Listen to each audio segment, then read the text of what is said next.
Hello students, most welcome on your round channel Degana online study. और आज हम यहाँ पर बात करेंगे हमारे पास में जो प्रीवियस जो चैप्टर चल रहा था आपके पास में क्लास 12th का फिजिक्स का, जैसे कि 4th चैप्टर हम पढ़ रहे थे। और आरबीसी बुक के अंदर हमारे पास में ये 3rd चैप्टर है, जैसे कि इलेक्ट्रिक आपके जो ये कैपेसिटर है वो चैप्टर।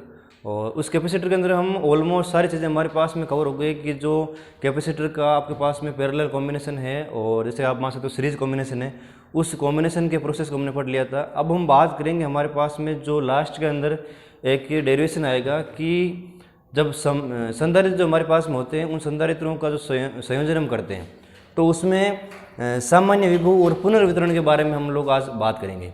तो वो जो सामान्य विभव की और पुनर्वितरण जो कंडीशन है वो किस प्रकार से होती है, उसमें होता क्या है कि जैसे हमारे पास में दो कैपेसिटर होते हैं, हम पहले तो इस कैपेसिटर के बारे में जांच पड़ताल जो है वो इस तरीके से करेंगे कि दो कैपेसिटर है, एक आपके पास में C1 जो कि आपके पास में विभवांतर V1 से जुड़ा हुआ रहेगा। ये जो कैपेसिटर है विभवांतर V1 से जुड़ा हुआ रहेगा। और इसी तरीका का एक सेम कैपेसिटर जो है वो C2 कैपेसिटर विभवांतर V2 से जुड़ा हुआ रहेगा।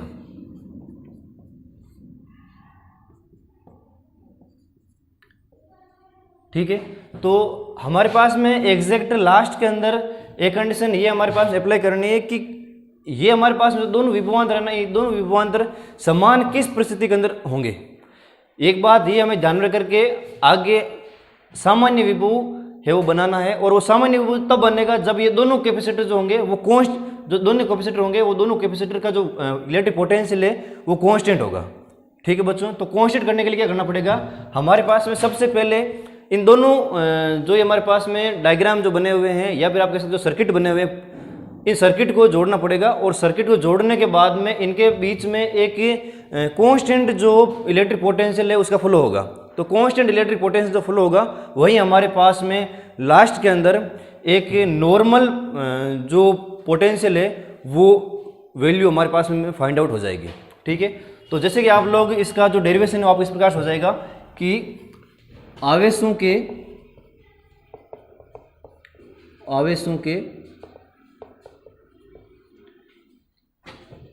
संयोजन के कारण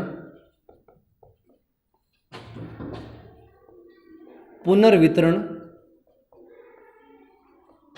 व सामान्य विभव।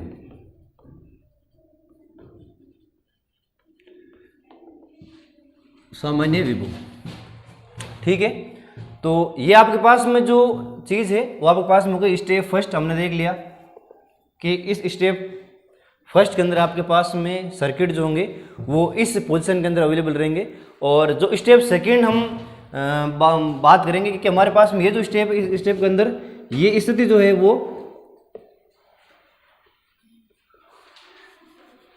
ये आप कह सकते हो कि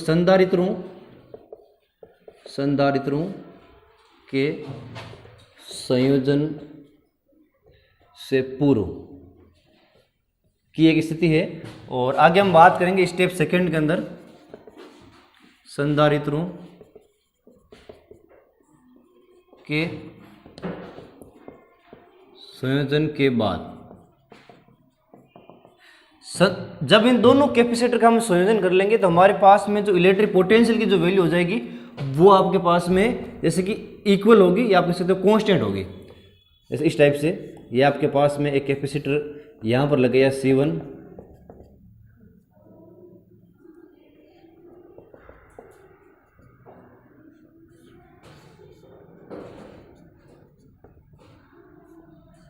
और इन दोनों के बीच में हम एक कांस्टेंट इलेक्ट्रिक पोटेंशियल जो है उसका हम फ्लो करवाएंगे। ठीक है, तो ये स्टेप हमारे पास में जैसे कि पहले वाला जिसके अंदर दोनों कैपेसिटर के अंदर जो इलेक्ट्रिक पोटेंशियल है वो अलग अलग है, और यहाँ पर हमारे पास में कैपेसिटर तो अलग अलग हैं लेकिन उनके बीच में जो इलेक्ट्रिक पोटेंशियल फ्लो हो रहा है वो कांस्टेंट टाइप में है। ठीक है बच्चों, यहाँ पर हम लिखेंगे कि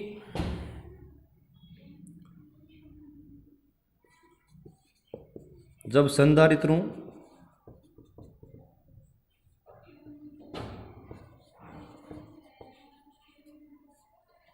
के मध्य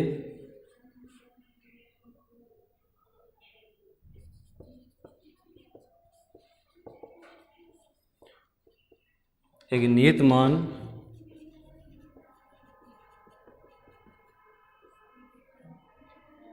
का विभवांतर जोड़ा जाता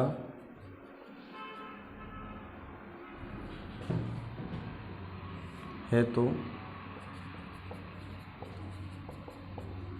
आवेशों का प्रवाह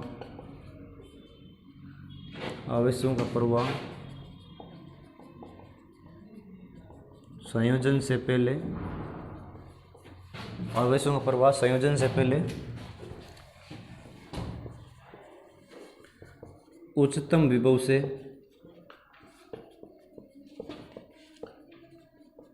निम्नतम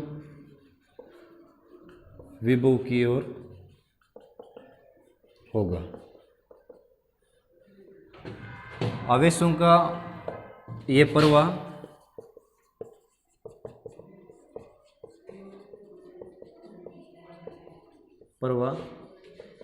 तब तक जारी रहेगा जब तक कि इनमें मतलब कैपेसिटर के अंदर, संधारित्रों के अंदर, संधारित्रों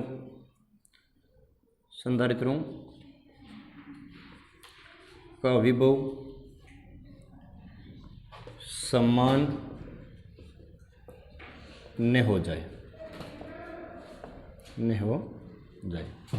ठीक है, तो यहाँ पर हमारे पास में जब हम बात करेंगे कि संधारित्र स्टेप फर्स्ट के अंदर या संधारित्रों के संयोजन से पूर्व जो आवेश वितरण की संभावना है वो किस तरीके की है, उसमें आप देख पाओगे कि Q इक्वल टू होता है आपके पास में C1V1 प्लस C2V2। ये तो स्थिति है आवेशों की संयोजन से पूर्व की C2V2। C1V1 आपके पास में स्टेप जैसे कि इस संधारित्र के अंदर और C2V2 हो गई इस संधारित्र के अंदर। ठीक है, ये तो है संयोजन से पूर्व। और संयोजन के बाद यहाँ पर आप लिख सकते हो कि संयोजन से पूर्व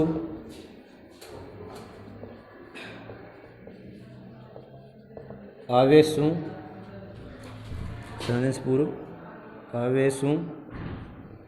का मान या आवेश प्रवाह का मान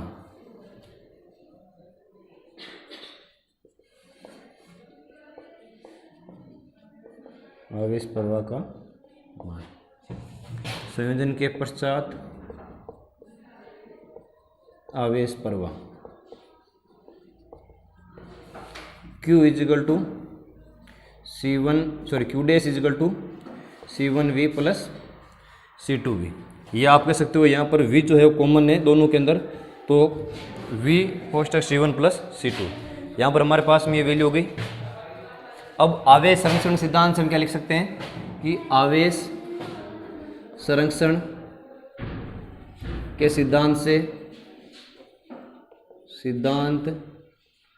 से Q equal to Q dash, यानी कि हमारे पास में जो ये दोनों वैल्यूज़ है इन दोनों वैल्यूज़ को हम यहाँ पर रखेंगे।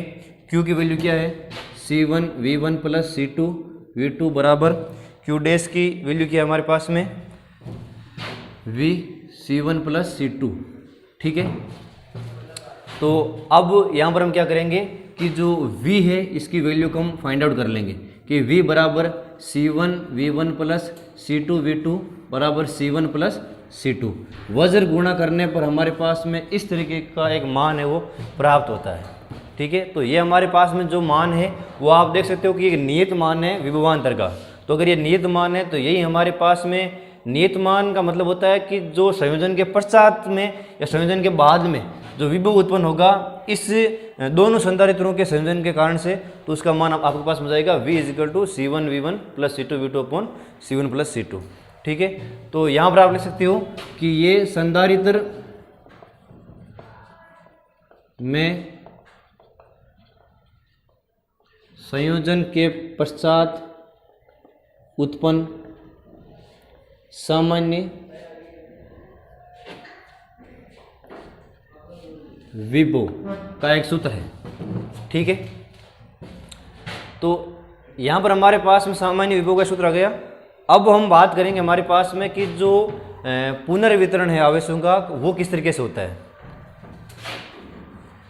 तो पुनर्वितरण के लिए आपको क्या करना पड़ेगा कि जैसे पुनर्वितरण का मतलब होता है कि कितना परिवर्तन विभवांतर के अंदर हुआ है, कितना परिवर्तन इस विभवांतर के अंदर हुआ है। कि मान लो पहले तो स्टेप के अंदर ये V1 था, उसके बाद में V2 था, तो कुछ ना कुछ यहाँ पर क्या होगा कि जैसे विभव में परिवर्तन आएगा। परिपथ के अंदर जितना हम विभवांतर प्रवाहित करते हैं उतना, जैसे मान लो इस वाले चालक, ये तार जो जुड़ा हुआ है इस चालक तार के अंदर और इस चालक तार के अंदर, जितना इस बैटरी के द्वारा जो विभवांतर जा रहा होता है उसके विभव खर्च के तुलना में इसके अंदर थोड़ा बहुत परिवर्तन होगा। क्योंकि यहाँ पर 2 कैपेसिटर हैं तो उसके हिसाब से, और यहाँ पर सिंगल है तो उसके हिसाब से विभव खर्च जो है वो उसमें मतलब अंतर है वो उत्पन्न जरूर होगा। ठीक है, तो यहाँ पर आप देख सकते हो कि जो विभव पुनर्वितरण के अंदर, आवेशों के पुनर्वितरण के अंदर, आवेशों के पुनर्वितरण में विभव परिवर्तन,